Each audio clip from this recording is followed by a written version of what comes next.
아담 안에서 죽음, 그리스도 안에서 생명이라고 하는 제목으로 말씀을 나누려고 합니다. 여러분, 사순절은 단순한 절기를 지키는 시간이 아니라 우리 부활의 영광을 바라보며 십자가를 향해 걸어가신 그 주님의 길을 묵상하고 우리의 삶을 하나님께 다시 맞추는 거룩한 여정의 기간, 그 기간이 사순절입니다. 그래서 사순절은 자연스럽게 우리의 삶을 돌아보게 됩니다. 나는 어디에서 와서 어디로 가고 있는가? 나는 지금 어떤 방향을 향해서 살아가고 있는가? 내가 가고 있는 그 방향이 정말 하나님을 향하는 그런 길인가? 하나님을 향하는 방향인가? 우리는 보통 인생을 스스로 만들어 간다라고 그렇게 생각을 합니다. 그래서 지금의 내 모습은 내가 선택해온 그 선택의 결과라고 그렇게 생각을 합니다. 그래서 더 좋은 선택을 하게 되면 더 나은 삶을 살 것이라고 기대하며 살아갑니다. 근데 살아가다 보면 설명하기 어려운 이 원리를 설명하기 어려운 그런 벽을 만나게 됩니다. 내가 선택을 했을 때 차선을 선택하진 않잖아요. 최선을 선택하죠. 좋은 것을 선택을 합니다. 근데 결과가 안 좋은 경우들이 너무나 많아요. 잘해보려고 애쓰는데도 같은 자리에서 혹은 똑같은 문제에서 반복되어서 넘어지고 좌절합니다. 삶이 채워진 것처럼 보이지만 마음 한편은 여전히 채워지지 않는 그런 허전함, 공허함이 있습니다. 누가 가르쳐주지 않는데도 우리는 비교하며 살아가고 그 비교 의식으로 인하여서 내 스스로를 평가절하하기도 합니다. 이기심은 자연스럽게 스물스물 올라옵니다. 설명하기 어려운 불안과 공허가 마음 깊숙한 곳에 자리를 잡고 있습니다. 여러분, 왜 그럴까요? 왜 이런 일들이 일어날까요? 한마디로 말하면, 성경으로 말하면 하나님과의 관계가 잘못되었기 때문에, 혹은 하나님과의 관계가 끊어졌기 때문에 그렇습니다. 그래서 사순절이 기간이 되면 우리는 더 깊은 질문을 해보게 됩니다. 나는 정말 내 힘과 선택만으로 설명될 수 있는 그런 존재인가? 아니면 하나님과의 관계 속에서 비로소 방향을 회복하는 그런 존재인가? 어쩌면 우리가 느끼는 이 공허와 불안, 설명할 수 없는 이 갈망은 무언가를 더 이루지 못해서가 아니라 하나님과의 관계에서 멀어졌다고 하는 그런 신호일지도 모릅니다. 그래서 이 사순절의 기간, 우리를 정죄하기 위해서 멈추는 그런 시간이 아니라 잃어버린 방향을 다시 찾고, 혹시나 하나님과의 관계 가운데서 멀어져 있다면 그 멀어진 관계를 다시 회복하는 그런 시간이 되어야 될 줄로 믿습니다. 성경은 인간의 문제를 환경이나 조건에서 찾지 않습니다. 존재의 시작에서 설명을 합니다. 그것이 오늘 본문 12절입니다. 한 사람으로 말미암아 죄가 세상에 들어오고 죄로 말미암아 사망이 들어왔다 그래요. 자, 사도 바울은 인류의 역사를 두 사람으로 설명을 합니다. 여러분, 오늘 설교하는 이 설교는 어떤 교리적인 설교로서 우리 신앙 교육을 하고 혹은 훈련을 하고 믿음을 갖고 이럴 때에서 어떻게 보면 가장 기본적인 기초적인 그런 모습이기도 합니다. 오늘 말씀이 여러분의 마음 가운데, 여러분의 심령 가운데 정말로 믿어져야 되고요. 또 그 믿음으로 여러분의 신앙의 생활을 할 수 있어야 되고요. 따로 우리가 성경 공부를 안 하더라도 오늘 이 말씀이 내 구원관에서 하나님께서 나를 선택하셔서 하나님의 백성 삼으신 것에 대해서 조금도 흔들림이 없는 그런 확신을 가질 수 있어야 돼요. 그러게요. 정신 바짝 차리고 들으세요. 다른 데 신경 쓰지 말고요. 졸지 말고요. 정말로 말씀을 잘 들으시고 또 이 말씀대로 설 수 있기를 주님의 이름으로 축원합니다. 자, 사도 바울이 인류 역사를 두 사람으로 설명합니다. 한 사람 아담에게서 시작된 죽음의 역사와 한 사람 예수 그리스도 안에서 시작된 생명의 역사로 이렇게 시작합니다. 아담은 하나님과 멀어진 인간의 시작을 보여줍니다. 예수님은 하나님과 다시 연결된 새로운 시작을 보여줍니다. 오늘 이 말씀을 통해서 세 가지로 한번 생각을 해보려고 그럽니다. 첫 번째로 보면 첫사람 아담의 실패로 죽음이 시작되었습니다. 그 죽음의 현실이 그때로 끝난 것이 아니라 지금도 우리의 삶을 지배하고 있다는 겁니다. 성경은 인간의 문제를 환경이나 죄도의 문제로 설명하지 않습니다. 그 문제의 시작을 아주 먼 과거, 즉 첫사람 아담의 실패에서 찾습니다. 여러분, 아담이 부족해서 실패한 것이 아닙니다. 그는 완전한 환경 속에 있었습니다. 하나님께서 그와 함께 하셨습니다. 하나님과 함께 했습니다. 모든 것이 풍요로웠습니다. 부족함이 없었습니다. 두려움도 수치도 느낄 수 없었습니다. 그런데 그는 하나님 말씀보다 자기의 생각, 자기의 판단, 그것을 먼저 신뢰했습니다.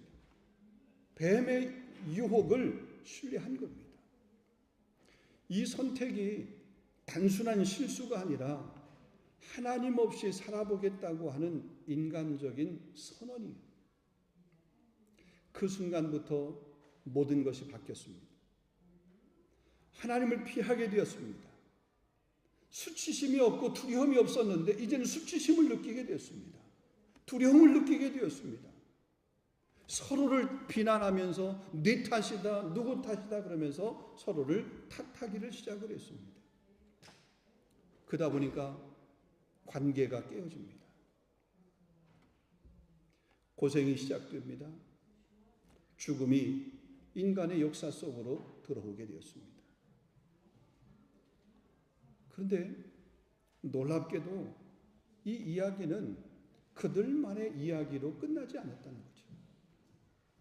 지금 우리의 삶 속에서도 이것은 계속되고 있습니다. 이것이 우리가 흔히 얘기하는 원죄입니다. 원죄. 아담의 실패가 한 사람의 그 사건으로 끝나지 않고 모든 인간이 그 깨어진 관계 속에서 살아가게 된 그런 현실을 이야기하는 거죠. 그래서 우리는 과거보다 훨씬 더 풍요롭게 살고 있지만 과거보다 훨씬 더 불안합니다. 우리는 과거보다 훨씬 더 많은 사람과 소통을 하며 살고 있지만 외로움은 더 깊어갑니다. 과거보다 선택의 자유는 많아졌지만 마음은 더 공허해졌습니다. 왜 그렇습니까? 환경에 있는 이 문제가 환경에 있는 것이 아니라 하나님과 멀어진 우리 마음 안에 있기 때문에 그렇습니다. 성경은 이것을 사망이 왕노릇하였나니 그렇게 말합니다. 사망이 왕노릇했다.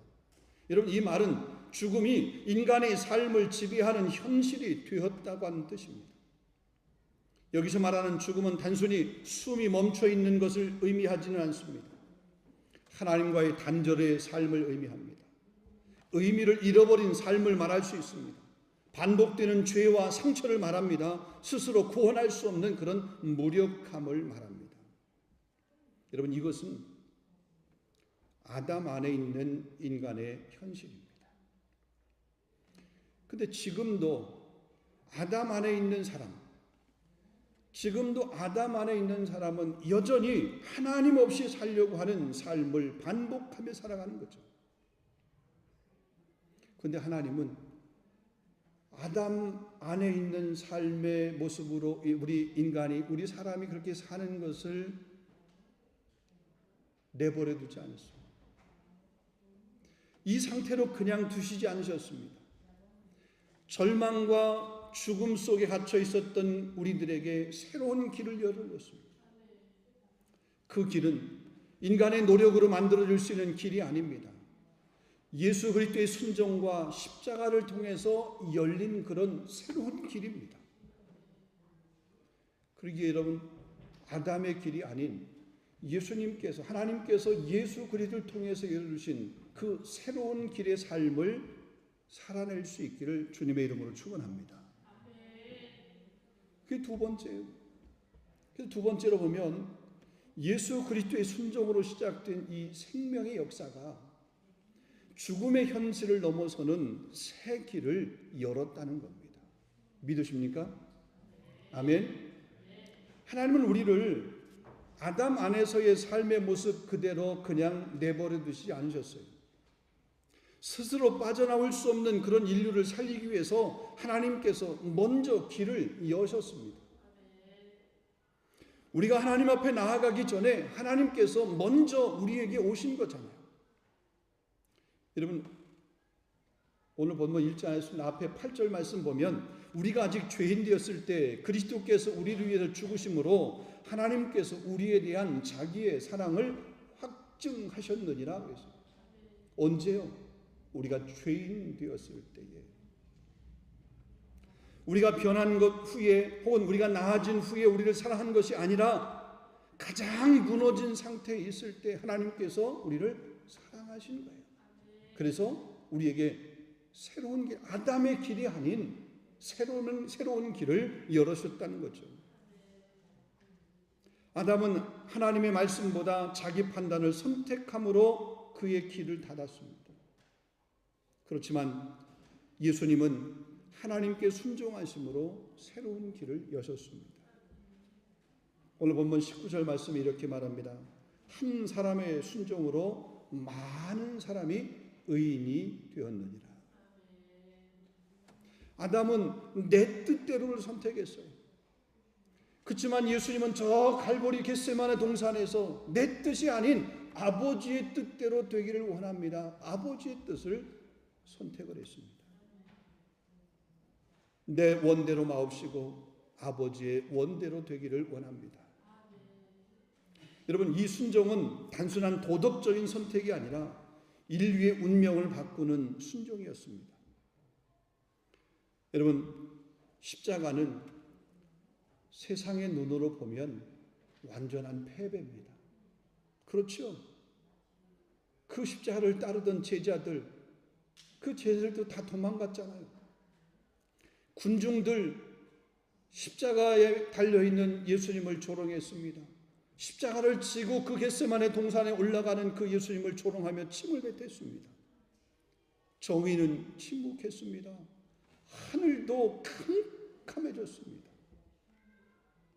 그러나 성경은 말합니다. 그는 친히 나무에 달려 그 몸으로 우리의 죄를 담당하셨느니라. 우리의 죄를 담당하셨다. 갈라디아서 3장 13절 말씀은 그리스도께서 우리를 위해 저주를 받은 바 되사 율법의 저주에서 우리를 속량하셨느니라 그래요. 세상 사람들이 볼 때는 그 십자가 실패입니다. 그런데 그 십자가에 달리신 그 예수님의 그 십자가는 우리의 죄를 속량하는 속량의 사건이었고, 우리의 죄를 대속하는 대속의 사건이었고, 우리의 죄를 대신 담당하는 대속적인 그런 죽으심이었다는 거죠. 그래서 십자가가 패배가 아니라 그 십자가는 대속과 구속의 사건이고 승리의 사건이라는 겁니다.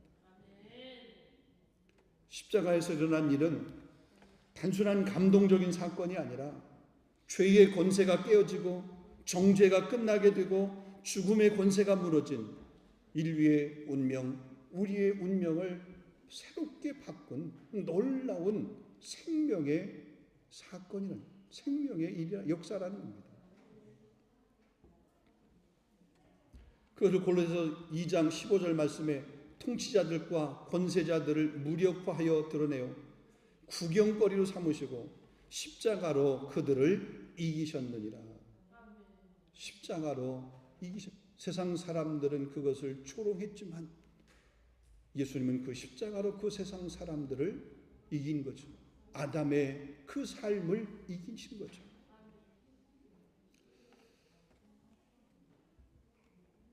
우리는 때때로 앞이 꽉 막혀 있는 것처럼 그렇게 느낄 때가 있습니다.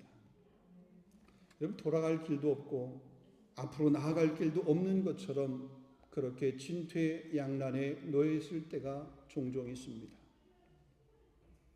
여러분, 영화를 이렇게 보게 되면 주인공이 꽉 막힌 그런 밀폐 공간에 갇혀서 절망 가운데 있을 때에 누군가가 정말 이렇게 혜성같이 나타나서 밖에서 문을 열어주는 그런 장면이 등장하게 됩니다. 그럼 그렇게 닫혀 있어서 갇혀 있어서 이제 사경을 헤매고 죽을 그런 순간에 문이 열림으로 말미암아 밖에 그 공기가 들어오게 되고, 그래서 갇혀 있었던 그곳에서 탈출하게 되는, 그래서 살아나게 되는 이런 장면들을 우리가 영화 가운데서 보게 됩니다. 여러분, 복음은 바로 그와 같은 이야기입니다. 죽음을 이길 수 있는 그런 길이 열리는 거죠. 누가복음 15장에 보면 탕자의 비유가 있죠. 탕자의 비유. 탕자를 향해서 아버지가 달려가는 모습이 있습니다. 탕자가 달려오는 모습이 아니라 아버지가 달려가는 모습이에요. 아들은 돌아갈 자격이 없었지만 아버지는 이미 그를 향해서 마음을 열고 기다리고 있었고, 그 아들을 보자마자 그 아들이 오는 것을 보면서 저 멀리 있는 그 모습을 보면서 아들인 것을 알았고 그를 반겨는 모습입니다. 여러분, 이게 복음이에요. 우리가 하나님께 돌아가기 전에, 아니 우리가 하나님 앞에 돌아가는 것 같지만 하나님께서 먼저 우리를 찾아오시는 거고, 우리를 그렇게 품어주시는 거고, 우리를 그렇게 안아주시는 거예요. 선택이 우리에게 있지 않습니다. 하나님에게 있는 거죠. 저와 여러분은 그런 하나님으로부터 선택받은 하나님의 자녀인 줄로 믿습니다. 아멘. 바울은 이것을 이렇게 말합니다. 한 의로운 행위로 말미암아 생명의 의롭다 하심을 이루었느니라. 에베소서 2장 8절 말씀에 이렇게 말합니다. 너희가 그 은혜를 인하여 믿음으로 말미암아 구원을 얻었나니 이것은 너희에게서 난 것이 아니요 하나님의 선물이라. 우리가 구원받은 것이 우리에게서 난 것이 아니다. 우리 어떤 의로운 행위 때문에, 내가 무슨 선행을 한 것 때문에, 내가 무슨 착한 마음을 가지고 있는 그런 사람이기 때문에 그래서 내가 선택되고 하나님의 백성되고 자녀된 것이 아니다 이거죠. 그것은 우리의 구원과는 아무 상관이 없습니다. 우리의 구원은 하나님의 전적인 선물이에요. 그 삶은 구원받은 성도로서 살아내야 될 삶의 모습인 거지, 그 행위가 혹은 그 선한 행실이, 그 선한 마음이 구원의 조건이 되는 것은 결코 아니라는 거죠. 우리는 스스로 우리를 구원할 수 없습니다. 그리스도께서 우리의 구원을 이루신 거죠. 여러분, 복음은 좋은 사람의 이야기가 아닙니다. 아니, 좋은 사람이 되는 이야기도 아닙니다. 복음은 죽음에서 생명으로 옮겨지는 이야기입니다. 우리는 디아스포라로 이곳에 살아갑니다. 이곳 낯선 땅에서 우리가 살아갑니다. 언어와 문화의 차이 속에서 때로는 보이지 않는 외로움과 책임의 무게를 크게 안고 살아갑니다. 때로는 삶의 끝이 보이지 않을 만큼 그 삶이 깊은 그런 터널처럼 그렇게 느껴질 때도 있습니다. 그러나 여러분 기억하십시오. 여러분의 삶은 우연히 이곳에 놓여진 삶이 아니라 하나님이 인도하시는 길 위에 있는 삶이라는 것을 기억하시기를 바랍니다. 세상 사람들은 그렇게 얘기할 겁니다. 어쩌면 여러분 가운데 그렇게 생각하는 사람이 있을지도 모르고, 아니 내가 선택해서 내가 프랑스에 왔지, 내가 유학이라고 하는 선택을 내가 결정해서 내가 온 거지, 뭐 하나님이 나를 이끄신 거야. 아니에요. 참새 한 마리도, 저 공중에 나는 참새 한 마리도 하나님이 허락지 아니하시면 떨어진 법이 없습니다. 인간적으로 볼 때는 내가 선택한 것 같고 내 의지가 거기에 반영된 것 같고, 그렇지만 하나님이 허락지 아니하시면 할 수 없는 그런, 우리 파리에 생활하고 있는 삶 자체도 하나님이 허락하신 삶임을 여러분 믿으시기를 주님의 이름으로 축원합니다. 그래서 때로는 길이 막힌 것처럼 느껴질 때도 하나님은 이미 새로운 길을 또 준비하고 계시고 또 새로운 길을 열고 계신 줄로 믿습니다. 앞이 보이지 않는 순간에도 그리스도 안에서 생명은 여전히 흐르고 있습니다. 그러므로 상황보다 여러분 하나님의 말씀을 믿으십시오. 외로움보다 하나님의 함께하심을 붙드시기를 바랍니다. 두려움보다 생명의 복음을 선택하시기를 주님의 이름으로 축원합니다. 마지막 세 번째입니다. 자, 이렇게 그리스도 안에서 시작된 생명의 은혜가 오늘도 우리의 삶을 새롭게 한다는 사실입니다. 아멘. 하나님께서 새롭게 하실 줄로 믿습니까? 내 믿음대로 될지어다. 여러분, 복음은 죄사함 받는 것만으로 끝나지 않습니다. 복음은 우리의 신분을 바꾸고 우리의 삶의 통치의 주인을 바꾸고 우리 존재의 그 중심을 바꾸는 역할을 그 복음이 합니다. 바울이 로마서 5장에서 놀라운 표현을 사용하고 있습니다. 17절 말씀 보면 사망이 그 한 사람을 통하여 왕노릇하였은즉 은혜와 의의 선물을 넘치게 받은 자들은 한 분 예수 그리스도를 통해서 생명 안에서 왕노릇하리로다. 예수 그리스도 안에서 그 예수 그리스도로 인한 예수를 통하여 생명 안에서 우리가 왕노릇하는 겁니다. 전에는 우리가 아담 안에서 죄가 왕노릇한 거예요. 근데 이제는 예수 그리스도 안에서 생명이 우리의 삶의 존재를 바꿀 뿐만 아니라 그 삶이 왕노릇하는 거죠. 아담 안에서의 죽음이 왕노릇했습니다. 전에는. 그렇지만 그리스도 안에서는 생명이 왕노릇을 하게 됩니다. 여러분, 이 말은 단순한 위로가 아닙니다. 우리의 삶을 지배하는 권세가 바뀌었다고 하는 그런 선언이요. 여러분, 신분이 바뀌면 삶이 바뀝니다. 그러나 그것이 곧 완전해졌다고 하는 그런 뜻은 아닙니다. 우리가 그렇게 예수 그리스도 안에서 우리가 그리스도가 우리를 통해서 그리스도 안을 통하여 우리가 왕노릇하지만 여전히 우리 안에 연약함이 있습니다. 우리 안에도 부족함이 여전히 있습니다. 그런데 그 연약함과 부족함이 더 이상 정죄의 요건이 되지 않는다는 거죠. 왜냐하면 우리의 주인이 바뀌었기 때문에 그래요. 우리의 주인이 우리를 정죄하지 않는다라고 말합니다. 로마서 8장 1절입니다. 그러므로 이제 그리스도 예수 안에 있는 자에게는 결코 정죄함이 없나니. 우리가 그리스도 안에 있기 때문에 우리는 결코 정죄함이 없어요. 그러나 여전히 우리는 연약함은 있어요. 그 연약함은 정죄받을 만한 그런 연약함이 아니라는 거죠. 여전히 죄의 모습은 있어요. 그러나 그 죄가 구원받지 못할 죄의 모습은 아니에요. 용서받을 죄의 모습은 우리가 가지고 있어요. 그러나 아담 안에 머물러 있는 사람은 아직도 구원받지 못할 정죄의 모습이 있는 거잖아요.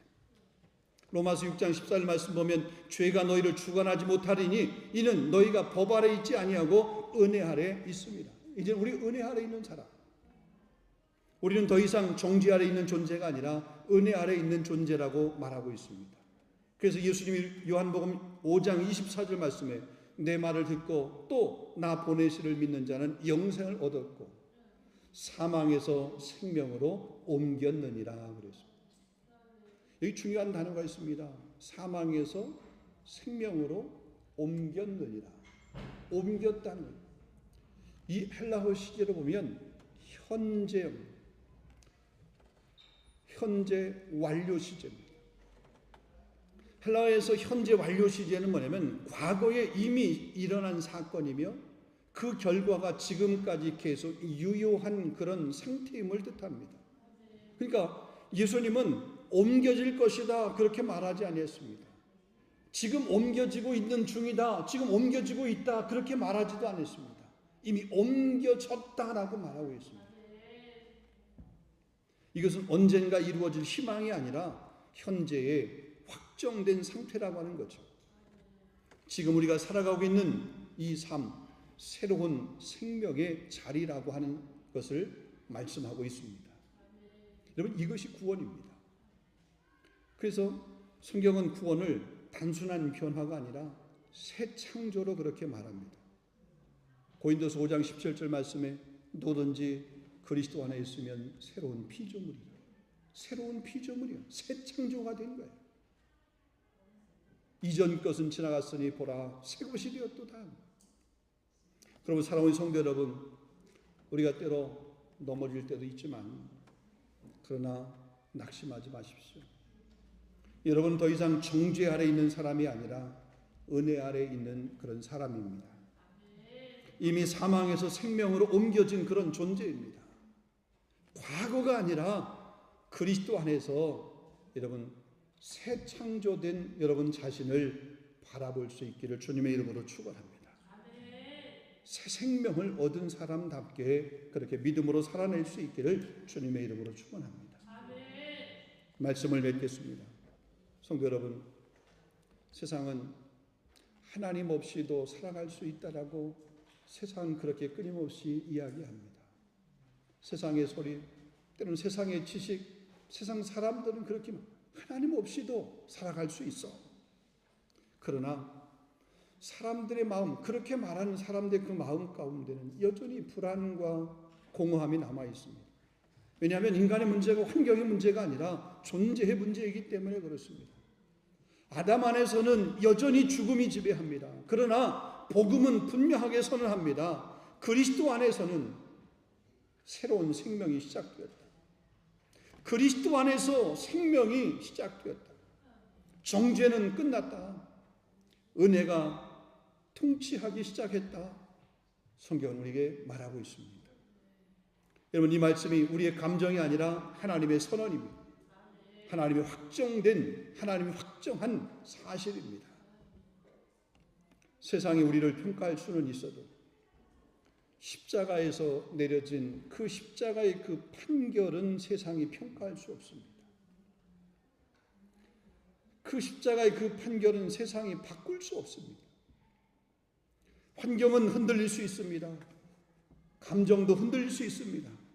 그러나 십자가는 흔들리지 않습니다. 십자가는 변하지 않습니다. 십자가는 바뀌지 않습니다. 우리는 더 이상 죽음의 영역에 속한 사람이 아니라 생명의 통치 아래 살아가는 그런 사람입니다. 결코 우리의 구원, 우리가 하나님 앞에 새 창조가 되었다라고 하는 이 사실 흔들리지 마시기를 바랍니다. 우리가 이 믿음이 흔들리고 이 신앙이 흔들리고 우리가 갈팡질팡하고 왔다 갔다 하면 그 십자가에서 예수님께서 흘리셨던 그 십자가의 그 죽으심, 십자가의 그 대속의 그 사랑이 거짓이 되는 거잖아요. 그것이 뒤집어지는 거잖아요.